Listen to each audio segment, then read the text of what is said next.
और अब इसके बाद मैं एक बहुत बड़ी फिल्म और उसके बारे में जानकारी देने के लिए अरुण जी आपके बीच में जोरदार तालियां। उस फिल्म के लिए क्या जानकारी दूंगा, मुगले आजम के लिए। ये तो जब ये social media, internet, WhatsApp, Facebook नहीं था, उस ज़माने में नव चित्रपट, युग छाया, चित्रलेखा, रंगभूमि, मेनका, न जाने कितनी किताबें। उनमें ने आज तक हिंदुस्तान में जितनी भी फिल्में बनी है, उनमें जितना मुगले आजम का जितना जिक्र हुआ है आज तक किसी भी फिल्म का नहीं हुआ। चाहे उसकी कॉस्ट्यूम का हो, चाहे कोई भी मोती हो, रियल मोती जो बरसाए गए। लेकिन इसमें मैं जो बात बताने आया हूँ वो उसमें क्या है कि वो आसिफ आसिफ फिल्म के बारे में एक बड़ी फेमस बात थी कि एक तो फिल्म का बजट बहुत ज़्यादा हो गया था, तो सापुर जी पालन जी जो उसके फाइनेंसर थे, स्टर्लिंग इन्वेस्टमेंट के मालिक, उनकी नोकझोंक चलती रहती थी। कई बार गुस्से में आके फिल्म लेके शोरा मोदी को भी दे दिया करते थे, फिर वापस उन्हीं के पास आ जाती। और बहुत सी बातें हैं, चार चार पाँच पाँच राइटर इसमें लगे थे।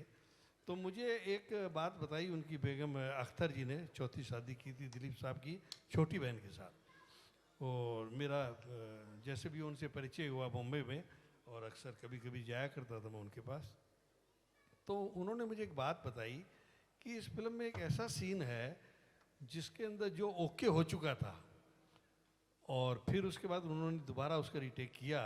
वो सीन कुछ इस प्रकार था कि अनारकली को जब मौत की सज़ा मिलती है तो सरदार मान सिंह उससे पूछते हैं कि अनारकली, पुरानी रस्म है कि मरने वाले से उसकी आखिरी ख्वाहिश पूछी जाती है।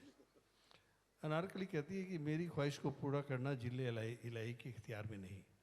अकबर को गुस्सा आता है, बोले हमारे रहमो करम का दायरा इतना तंग नहीं कि उसमें कनीज की आरजू न समा सके, बयान कर। तो बोलो मरने से पहले एक बार मैं हिंदुस्तान की मलिका बनना चाहता हूँ, बनना चाहती हूँ। अकबर हंस देता है, आखिर तेरी मौत के खौफनाक साए में भी तो हिंदुस्तान की मलिका बनने का ख्वाब नहीं छोड़ पाई। तो बोला मेरी मजबूरी को मेरा ख्वाब मत समझिए, मुझे आपके शहजादे ने वादा किया था कि वो मुझे मलिका बनाएंगे, और मैं नहीं चाहती कि हिंदुस्तान का होने वाला बादशाह एक कनीज के सामने हमेशा शर्मिंदा रहे। नहीं, हम ऐसा नहीं होने देंगे। तो और वो कांपते हाथों से उसको ताज पहनाता है और सलाम करके चली जाती है। सीन ओके हो गया। पता नहीं आसिफ साहब को क्या सूझा, वो आए, बोले नहीं नहीं, उस सीन को फिर दोबारा करना पड़ेगा। अब राइटरों को, कमाल अमरोही साहब जितने भी थे, याद नहीं, और कई राइटर, सबको फ़ोन किया, सब स्टूडियो आए। तो यार इसमें तो 3 कैरेक्टर है, अकबर, सलीम और अनारकली, ऐसा कैसे हो सकता है कि वो ऐसे सलाम करके चली जाए। नहीं नहीं नहीं, वो तो उसका कैरेक्टर एकदम कमज़ोर हो गया, उसके लिए कुछ लिखो, यहाँ ऐसे नहीं जाएगी वो पूरा दिन गुजर गया, जैसे तैसे वो सीन फिर पूरा हुआ। फिर उस सीन में ये हुआ कि वो बोलता है कि नहीं, हम हिंदुस्तान के होने वाले बादशाह को शर्मिंदा नहीं होते। जब वो ताज पहनाता है तो अनारकली बोलती है, शहंशाह की बेहिसाब बख्शिशों के बदले ये कनीज जलालुद्दीन मोहम्मद अकबर को अपना खून माफ करती है। इतना सुनते ही अकबर का सर झुक जाता है और वो चली जाती है। और दूसरी बात ये है कि आसिफ साहब जो थे, वो जो ये फिल्म करो, आज तक फिल्म प्रोड्यूस करता है, इमीडिएट उसके बाद गाड़ी और बंगला प्रोड्यूसर के बाद आ जाता है, लेकिन वो अपना टैक्सी भी आया करते थे। वो दिलीप मुझे इसलिए पता है कि मैं कुछ एक उनके संबंधियों के बड़ा नज़दीक था, कई किस्से मुझे पता लगते थे कि वो टैक्सी में आते हैं, प्रोडक्शन को टैक्सी वाले को पैसे दे दो। और उन्होंने कसम खाई कि जब तक ये फिल्म रिलीज नहीं होगी मैं पलंग पे नहीं सोऊंगा, ज़मीन पे सोते थे वो आसिफ साहब। ये बहुत कम लोगों को इन बातों का मालूम है, तो ये कहने के लिए मैं आया। और इस कवाली में एक एक्ट्रेस है निगार सुल्ताना, जो बाहर का रोल की है, वो आसिफ साहब की तीसरी बेगम थी। और चौथा दिलीप साहब की बहन के साथ उन्होंने अमेरिका में जाके शादी की। नतीजा ये हुआ कि उसकी प्रीमियर पर, मराठा मंदिर में जो प्रीमियर हुआ, राज कपूर साहब बर्लिन से आए, देव साहब, गुरुदत्त, महबूब खान, बिमल रॉय, अमिया चक्रवर्ती, एस.यू. सन्नी, कारदार, पूरी इंडस्ट्री आई।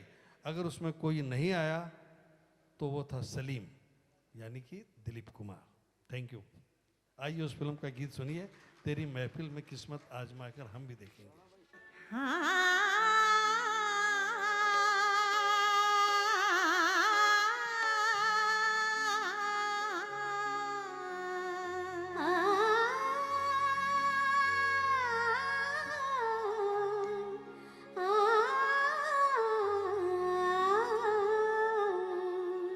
हाँ तेरी महफिल में किस्मत आजमा कर हम भी देखेंगे, घड़ी भर को तेरे नजदीक आकर हम भी देखेंगे, घड़ी भर को तेरे नजदीक आकर हम भी देखेंगे, जी हाँ हम भी देखेंगे।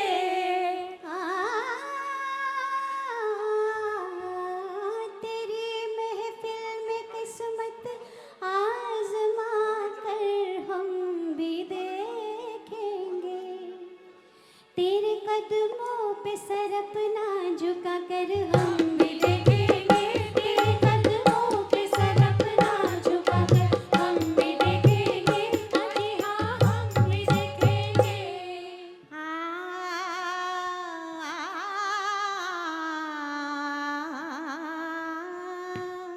बहारे आज पैगामे मोहब्बत लेके आई है, बड़ी मुद्दत में उम्मीदों की कलियां मुस्कुराई है, बड़ी मुद्दत में जी हाँ बड़ी मुद्दत में उम्मीदों की कलियां मुस्कुराई है, गम दिल से जरा दामन बचा कर हम भी देखेंगे, गम दिल से जरा दामन बचा कर हम भी देखेंगे, अजी हाँ हम भी देखेंगे।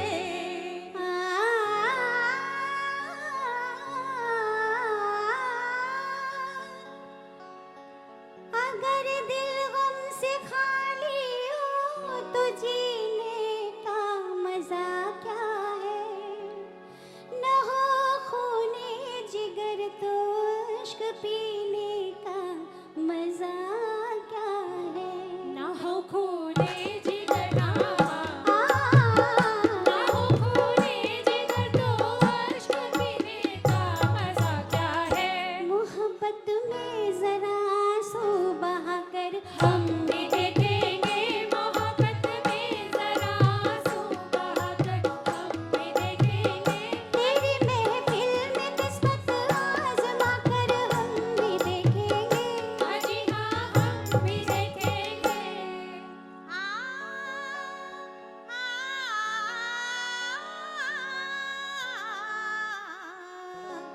मोहब्बत करने वालों का है बस इतना ही अफसाना, क्या तड़पना छुप के आह भरना, घुट के मर जाना, तड़पना छुप के जी हाँ तड़पना छुप के आह भरना, घुट के मर जाना, किसी दिन ये तमाशा मुस्कुरा कर हम भी देखेंगे, किसी दिन ये तमाशा मुस्कुरा कर हम भी देखेंगे, तेरी महफिल में किस्मत आजमा कर हम भी देखेंगे, जी हाँ हम भी देखेंगे।